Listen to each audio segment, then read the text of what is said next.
We will go ahead and get going on this February signing day. We've got Kennesaw State head coach Jerry Mack. And coach, if you would, just start us off with a quick statement, kind of talking about signing day today, the past couple of crazy months for you, and then looking forward to the spring, and then we'll go to questions.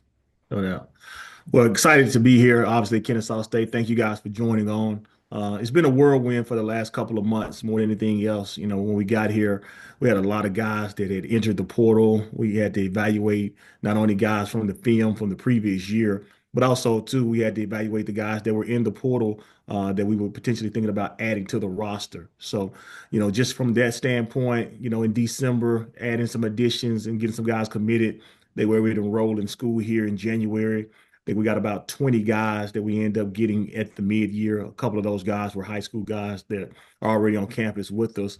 And then we would add some high school guys that we had identified in December, and also two just through the course of January that were still out there that maybe had decided not to sign with their prospective schools that they were committed to before. And then also too some guys that we had identified as kind of some of those late sleepers and those late bloomers that you always find sometimes. So really excited about our class this year. It's the first signing class that we've had under this regime and this era. One of the things that we were looking for were obviously guys that had great film, had great length and size as we kind of move into Conference USA, trying to get bigger from that standpoint, especially in the trenches. And then on the perimeter, from the skill positions, trying to find guys that we felt like could be dynamic with the ball in their hands. Whether it was offense, defense, or special teams, we wanted those guys that we felt like could come in the door and really be good from a standpoint of just making plays in space and create more than anything else. I do think, in special teams wise, one of the things that we had to address was our punter situation. We were to get a punter signed from Australia. We had some success with those guys in my previous spot at the University of Tennessee. So those were some of the things that we had to address as we built this roster the right way. All right, we'll go to questions for Coach. If you have your video on, you can raise your hand physically, or you can use the raised hand function within Zoom. Kai was quick on the draw, John. You got to be better than that if you want to get questions in. So we're going to go to young spry Kai, who will start us off with questions. Coach, one of the new kids that intrigues me a lot is Jamari Harold. I see that he was listed as a receiver coming out of high school, but I guess you guys are bringing him in as a tight end. I'm just curious to what you like about the kid and what the plan is for him position wise. Well, I think when you watch his film, like you said, he was a receiver, so the skill set to be able to catch the ball and the ball skills are really impressive. But also too, as we looked at his size and we looked at his size speed combination, probably not as quite as fast as some of the other receivers that we've signed here, either through the portal or through high school.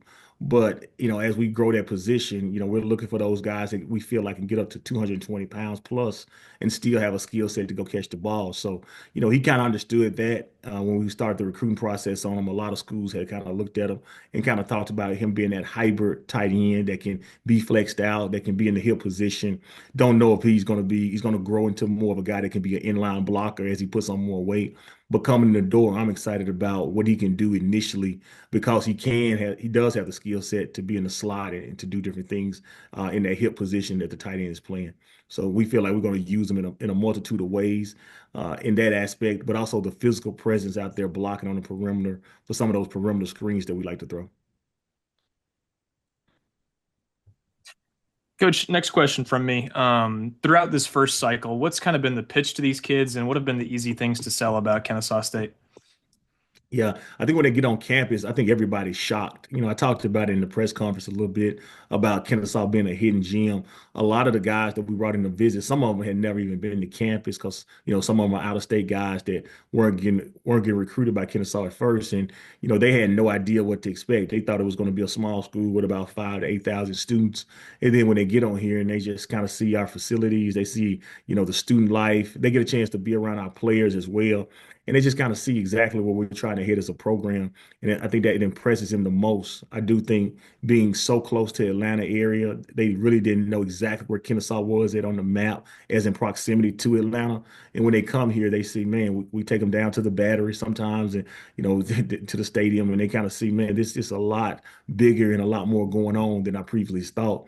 And I think that's going to be the key for us going forward as we continue to build our brand in Conference USA and get nationwide recognition from a standpoint of just television wise is going to help put us on the map a little bit.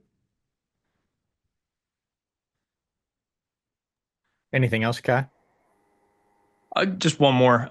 Coach, in 4 years, when some of these kids are, getting ready to move on, how would you like to look back on this first class? So those guys, I see them as the foundation of what we're trying to lay in this new era. We feel like some of those guys will be able to add weight and continue to play maybe in year one, hopefully, but some of them probably year two or even year three.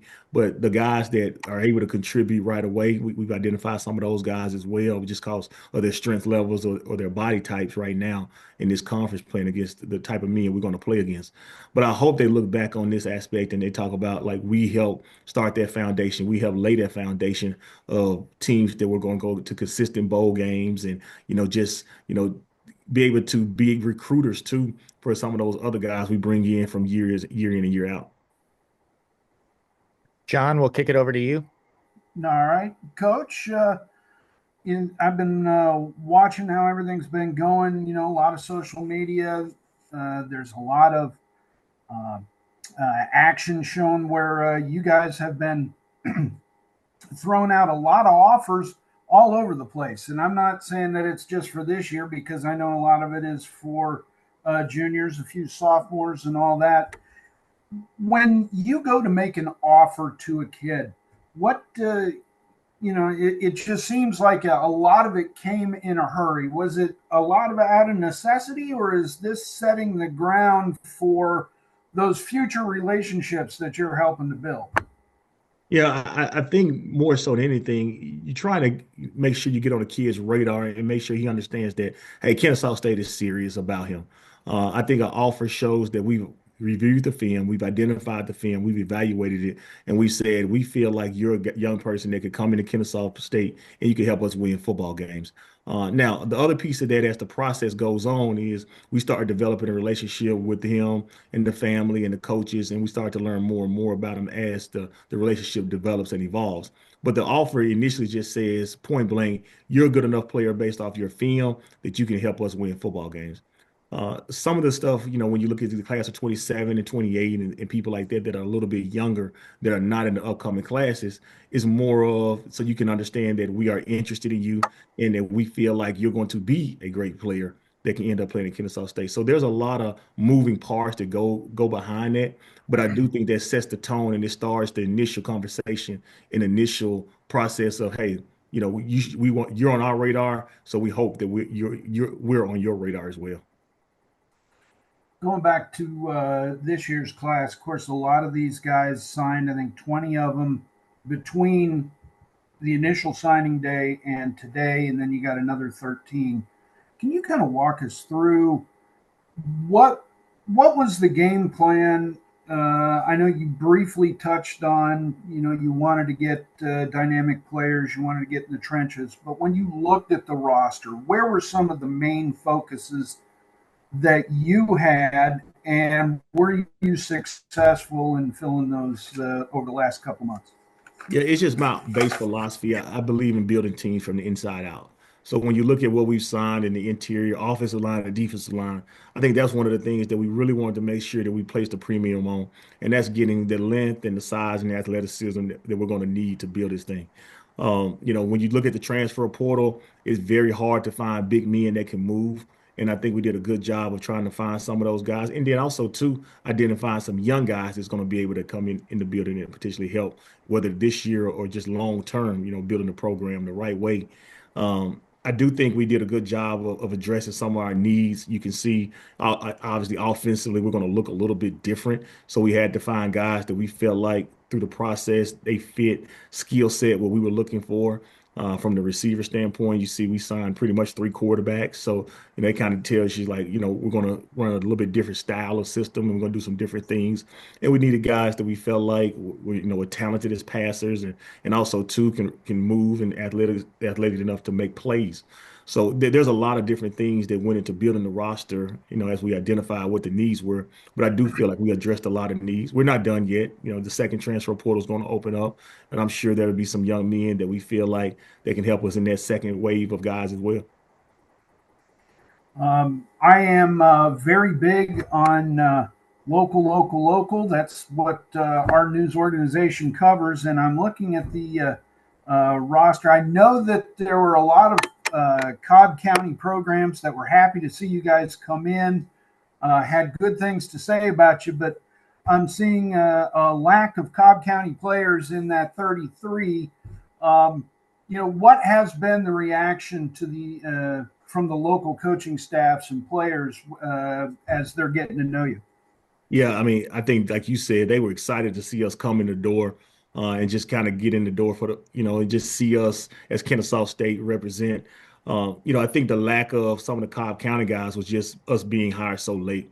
I think some of the really, really good players in those places, those high schools, they really signed in the first wave, so we were a little bit behind the eight ball, which goes back to what you said before, being aggressive and making sure those 26 class, they understand that we're serious about recruiting them and moving forward and building the program with some guys that's in the area. We know in a 2 hour radius, I mean, there's so much talent just in this area. You could throw a rock and hit 25 Division I football players.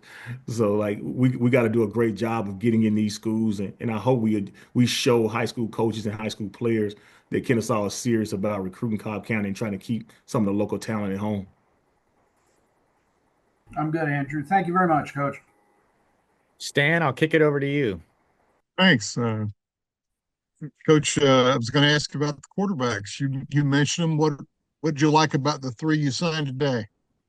I really like, all three of those guys. First of all, they're here right now, going through spring football with us. They've been in school since January, which is going to be fun and exciting to see those guys go out there and compete. I start off with the older guy in the room, and it's Dexter. Dexter obviously coming from, University of Indiana, and then also too, and Georgia Southern. He's played in major football games. He's had some success in football games, and that was one of the things that appealed to us more than anything else. A guy that's been in the limelights, he's been on that grass, he knows what it's like to be in those hostile situations, to bring teams back and to be down and things like that. The second guy is Amari Odom. Had a previous existing relationship with Amari coming out of high school and the family, and was excited to see him go over to the previous institution, and he started, and he had some success, and he had some ups and downs, but overall, just a talented passer. You take a look at the South Carolina game from last year, him playing SEC competition. He did some really good things that I think he'll be able to translate over to Conference USA. And then the last one was Skyler. I mean, Skyler being able to get a guy like that of that size speed combination. I mean, he's probably one of the stronger guys on the team walking in the door as a true freshman. He has an elite skill set, just powerful man that can run the ball, and probably one of the best arms that we've seen in a long time. What's the deal with punters from Australia? Everybody loves those guys. Man, I don't know what it is. I don't know if it's something in the water over there, or what's going on. But like, we had a lot of success with those guys at the University of Tennessee. My special teams coordinator, he was over there with me at Tennessee as well. Where we pumped them out like a factory, and so the relationship is really big. That relationship that we had, and those guys trusted us to send us a quality young man. And if you ever seen him, I don't know if you've seen the pictures of him, he looked like he could play another position. So he may be playing Yeah. a lot of positions before he leave here. You've done this before, but is it exciting to, get another shot to be a head coach? And what are you looking forward to, like, getting started here in a couple of weeks? Yeah, we're really excited about just being able to get around the guys more. With recruiting being over with, now we're able to kind of get in these film room and get through workouts with these guys, go out there and compete, seeing kind of what makes them click, and building good relations, getting great relationships with guys just off the grass. I think that's one of the things our coaches, really miss about this whole situation. When you're on the road, you're on the road for 4 or 5 days, you're in the building one day, and then you on back on the road after a couple of days recruiting. So now we get a chance day in and day out, just kind of getting the chance to see and learn more about the guys that's in the room coaching. My biggest thing is I love affecting the masses. I love the team meetings where I get to address the team and got to talk about the vision of the program and, just kind of setting the drive and the culture of what we really want to be. And that's always one of the things that's one of the things that I wanted to do and coming back to being a head football coach. In the National Football League or even at the University of Tennessee, you got a small group that you're able to have some success with, which is always fun. But also too, when you get a chance to affect not only just the 105 guys we have on the roster, but also too the support staff, your coaches, the training staff. You're really driving the culture of the entire foundation, of the entire organization from that aspect. Thanks, Coach. Anything else for Coach Mack?